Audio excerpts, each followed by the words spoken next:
Welcome to the Marketing Growth Podcast. I'm your host, Shane Barker. My guest today, Sal Fleshman, is joining us from Osaka, Japan. He's going to talk about bootstrapping and building his business, RightKit. RightKit initially started off as a hashtag recommendation engine, but his company now has various tools to help marketers streamline their social media workflow. As the CEO of the company, he has seen the company evolve and grow. Listen to him as he shares his insights about storytelling, entrepreneurship, and hashtag analytics. All right, you guys. Hey, we're excited today. We have Sal on the podcast. We're going to be talking about a number of different things today. The premise is going to be hashtag marketing, but there's going to be a number of other things that we talk about in the realm of hashtag marketing. So we're excited to have you today, Sal. Once again, how you doing, man? Great. Good. I was going to say, what time is it there? Because you're in Japan, correct? Yes, Osaka. Awesome. And how long have you been there for? Half my life, 26 years. 26 years. That's awesome. So you speak fluent? Are you fluent in Japanese? Used to be. Now I do Used to be in English. Okay. That happens. That's okay, though. So where did you grow up then? Philadelphia. Awesome. And then how did you end up? So you ended up in Philadelphia. You're 26 years there. And then how did you end up in Japan? Last year at Penn State, first semester, I did something called Semester at Sea around the world on a ship. And I had never traveled before, and I loved it. And I decided I'm not going to work in Philadelphia. So as soon as I graduated with a BA in film, thought I was going to be a director, and I came back to Japan, and off and on I've lived here. That's crazy. And then so tell us about when you were in Philadelphia, give me a little background, like how you grew up and stuff like that. So how big was your family in Philadelphia? It's just my sister, me, my parents. And parents were artists, strange, zero logic in my experience, which is really tough when I'm dealing with developers. I'm kind of learning logic as... It's a whole new language. Mm-hmm. Yeah, for sure. So you grew up I grew up here in California, and so I had a little bit of a kind of a hippie household. So we were not that we didn't have logic, but it was, a little kind of free this and free that. And, it wasn't too hippy dippy, but it was just enough to where, I've been to a few peace rallies, it happens.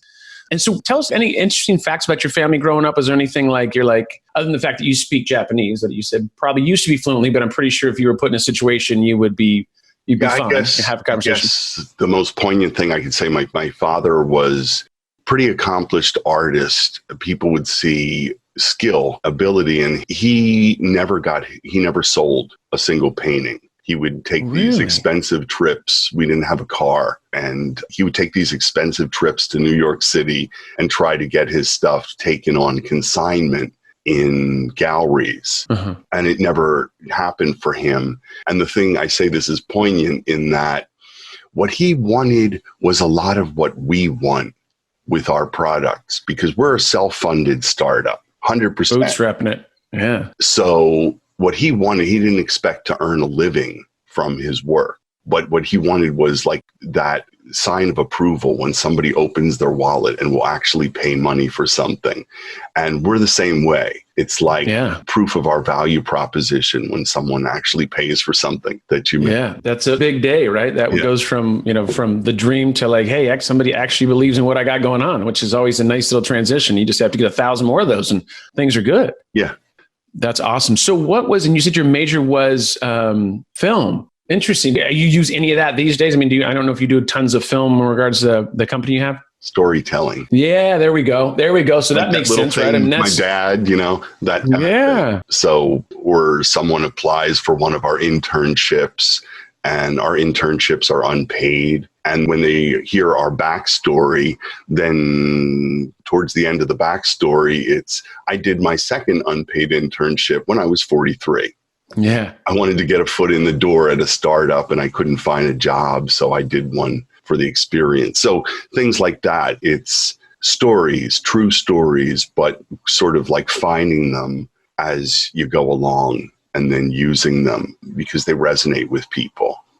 Well, and that's the thing is people love stories. They always, I've always talked about this, and when people I've talked to or whether I'm presenting or anything is when you have a story behind something, there's so much more to it. We talk about I've talked about wine or beer, or when you're drinking a beer, you drink a beer, that's great. But if somebody tells you the story behind the beer and how it got here and the original co-founders and this and stuff, all of a sudden the beer tastes that much better, right? Or it's wow, that's really awesome. It's when you have that backstory, people really enjoy that. And, I mean, that's kind of the premise of storytelling. And I think the more people can get better at storytelling, obviously, then, especially having a background in that, right? In film, that's exactly what it is storytelling, right? How are you going to write something down and put it through cinematography and bring it all together so that people get that, feel touched by the story or whatever you're trying to portray through the movie. So that's awesome. So probably didn't ever think that it would come into handy the way it did, right? You thought you were going to be a big movie producer, and you're like, now I'm in Japan and I've got 5 SaaS products or 4 SaaS products. So that's interesting how I love that. That's why I was trying to get a little backstory, because I'm always interested in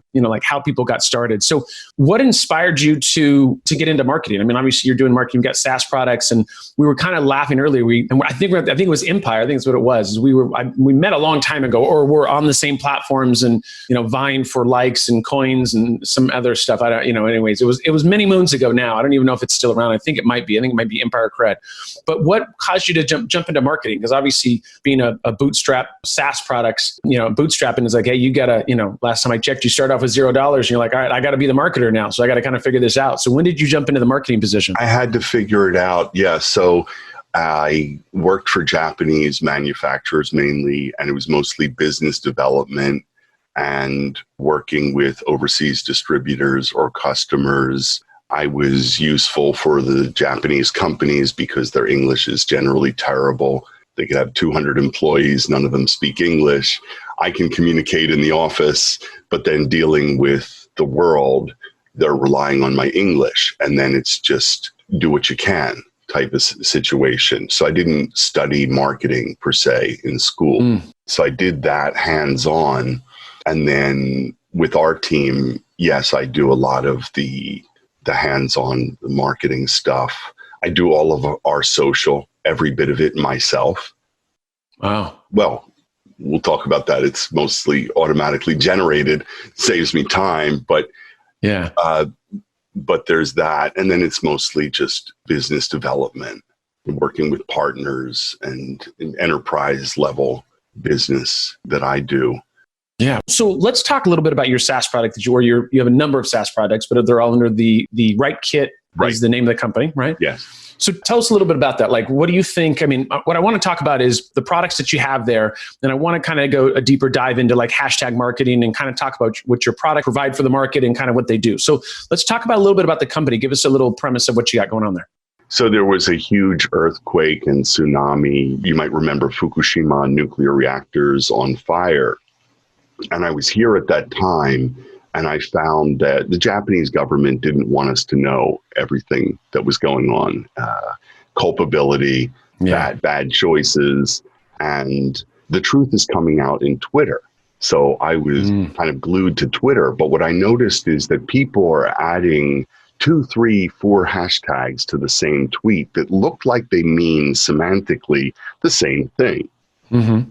JP quake, Japan earthquake, Fukushima.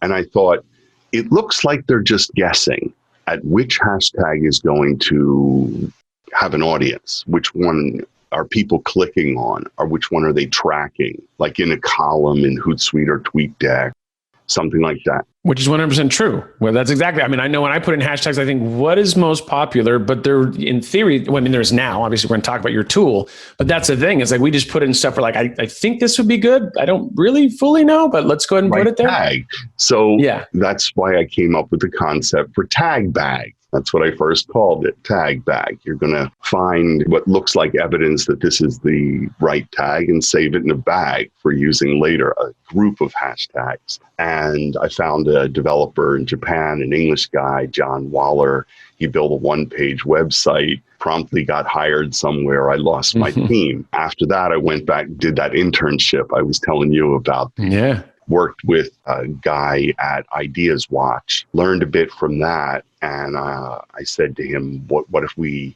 built something that could actually be self-sustainable economically? And we threw around ideas. We picked up Tag Bag, and he said, are you in love with the name? I said, oh no. And we came up with Right Tag. And this was our first product. And it was a matter of looking at your topic and suggesting hashtags and giving you whatever evidence we could for positive outcomes And I left it open to what that could mean. So a lot of people want to know, if I use this hashtag, will people follow me? And we continue to never suggest that we are a follower growth tool with RightTag or any of our products. People may find that they tend to get followed, but it's not really, we can't show cause and effect based on, so we don't make that claim. But we started with RightTag. People wanted more. They wanted also publishing, and they wanted the ability to advertise on URLs that they share. And so we added more and more to RightTag. And then people said to us, I like paying Sendable or Buffer for the publishing. How much of this price is going for this stuff that's duplicit with what you're offering? So we broke up RightTag into the publishing and social post creation tool, RightForge, the automation tool, RightBoost, the thing for advertising on URLs that you share, similar to Sniply. We have Rightly and RightTag. And then we built each of them further and continue to. So at that time, RightTag in its inception was a matter of type a hashtag and we would give you analytics.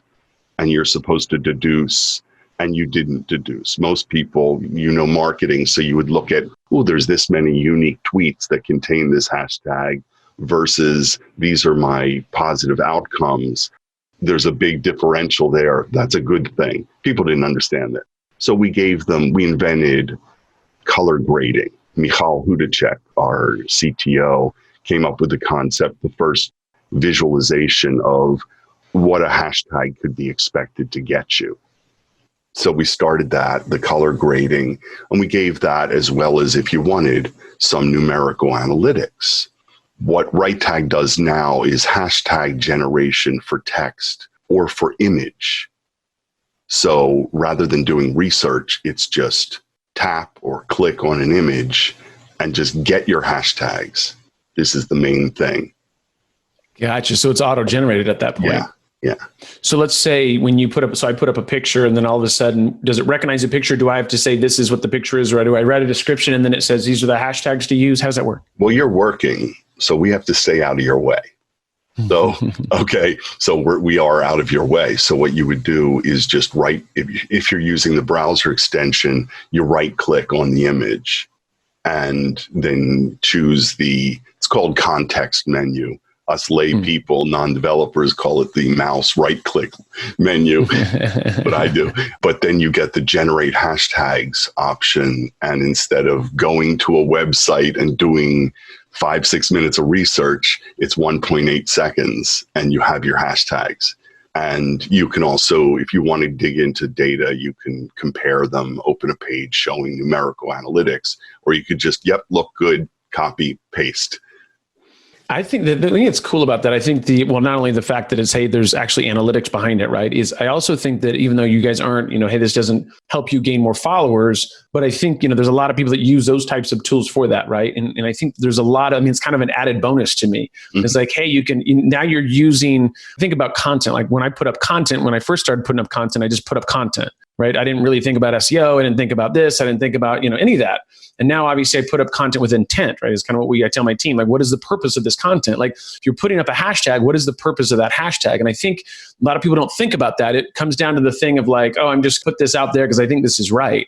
So I've got a question for you. So how do you think hashtags, because obviously I think it's evolved. Do you think there's companies that are using them, and are they using it the right way? I mean, what is your opinion on this? I know what your opinion is going to be because I know what my opinion is, but I wanted to get your opinion because you're the professional. I think there are some that believe in sticking to a small group and really pounding on them. I believe in is, what is the post, the text of the post, or the image, or both? What are they about?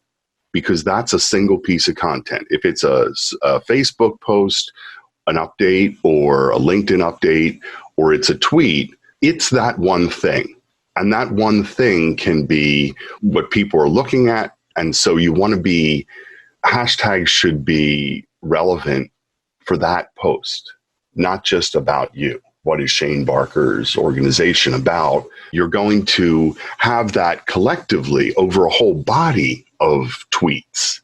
But really, it's look at that post, look at that image, do the hashtags appropriately for that one text and image post. That's what I believe in. And it also means that you're reaching wide, because there'll be some elements of that image. Our machine looks into that image, we can even find like the time of day based on the light. Is it morning? Is it evening? Based on the light, things like that. Oh, wow. Good old technology. Yeah, you gotta love that. So what you're pretty much saying is that, hey, if I'm a company, like great, you have certain hashtags that the company uses, but you really should use hashtags specific to the content you're putting up. Yes. Which makes more sense, right? It's not going to go use hashtag SEO if I'm writing about influencer marketing, right? I mean, just as a basic, which would think is pretty basic, but I see a lot of people that once again will abuse hashtags. And if I put up 500 hashtags, not 500, but 50 or whatever it is, and let's see what happens. So what are some hashtag, I guess, like marketing techniques that companies could implement? And then also, is there any way, like with the premise of your tool, is it to look at ROI, or is it just to make a more intelligent decision when it comes to hashtags? Like, kind of break that down a little bit for us. Sure. So we're looking at positive outcomes, which is basically the impressions that posts, tweets, Instagram posts are getting. And so we're looking semantically, like what is your text post about? And then are there operative words in there? What if we push two of them together? We do that as well, right? And then looking at what the hashtag should be, but then are those hashtags getting people anything? And if not, we don't suggest them. So it's really drilled down to ones that are getting positive outcomes. I think in general, we started with Right Tag. This is our 9th year. I've done a whole lot of experimentation, as have others on the team. And what I can tell you is over a body of posts in any social network, not one single post, but over a whole body, 100 of them, many or several hundred, use hashtags strategically, put a little thought into them. And whether you're spending 5 minutes of research, like all these blog posts are saying, do this and that for hashtag research, whether you do exhaustive research or you just use a quality hashtag generation tool, either way, you're going to get a little bit more from hashtags, a little bit more, which is why you should spend next to no time on them. You should just use hashtag generation.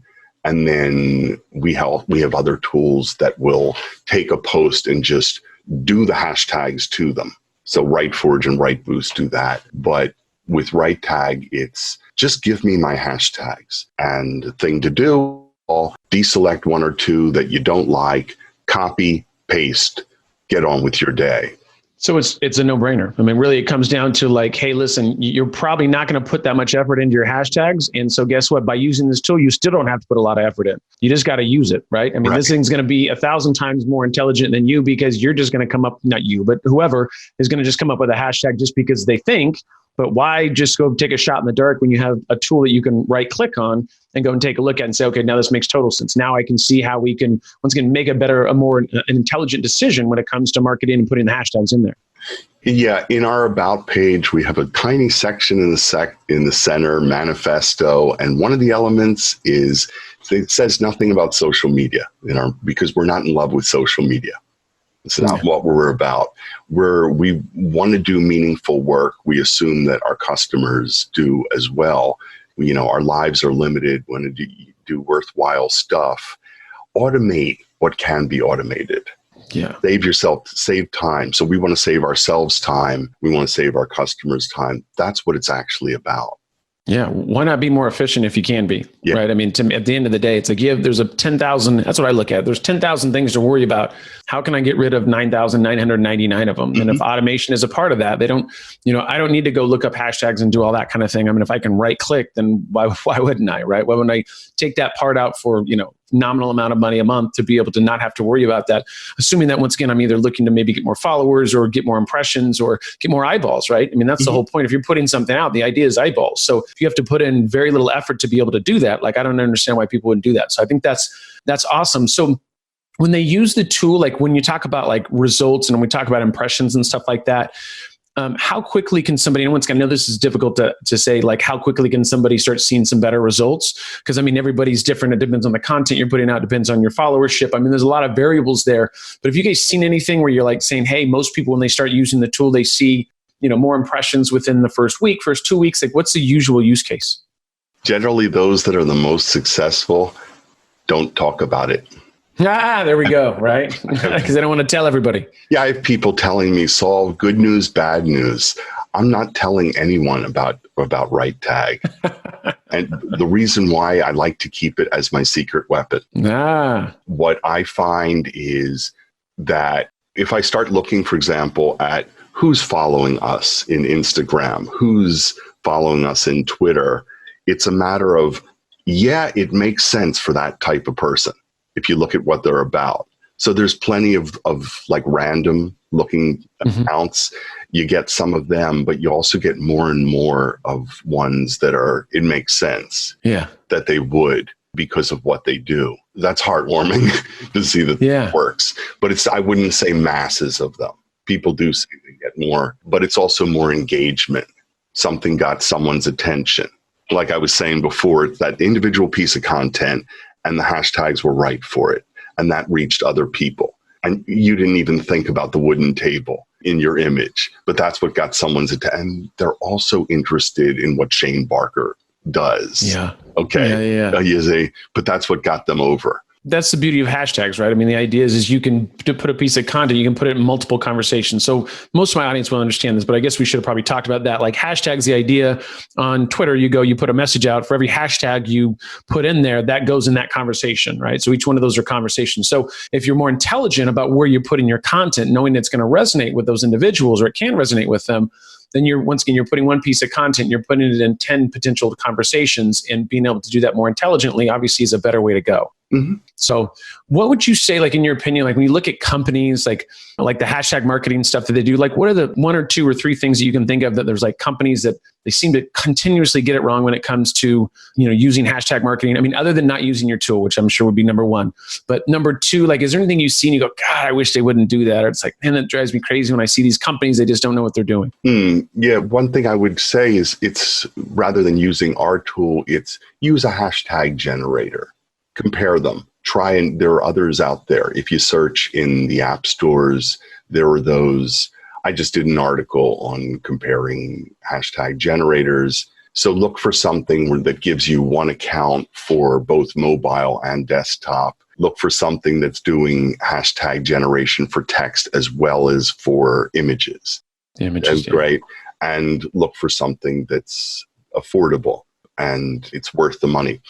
Companies doing it well, not really noticing them a whole lot. So we're a tiny team. We're a team of 3.